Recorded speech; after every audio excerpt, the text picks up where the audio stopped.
কথা কথা সাবধানে করো। হ্যাঁ, ও তোমার খেত খাইছে মানে ও তো কালকে রাতেও সেরে গেছে, ও তো রোজা। শালার মাতালে কি না কয় আর ছাগলে না কি খায়। হন আমি জানি তোর হাতে এখন কথা কোনো আমার লাভ হবো না। তোকে আমি আজকে সাবধান মতো কয়ে গেলাম, তুই ছাগলের শাসনের দিস, আমার খাতে রালে জানি তোর ছাগল না যায়। ও এই কথা আগে কবে না, আসামি করে দিয়েছি শাসন।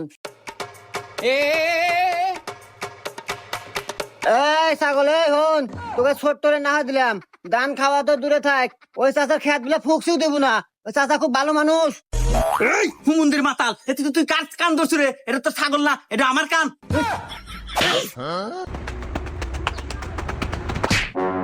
ও কাকা, সরি কাকা, আমি বুঝতে পারি নাই কাকা, আজকে মতো মাফ করে দেন, আমার ছাগল আপনার খাতার যাবো না। আমি আজকে তোকে খ্যাতি ছেড়ে দিলাম, আর খ্যাতি নাকবো না।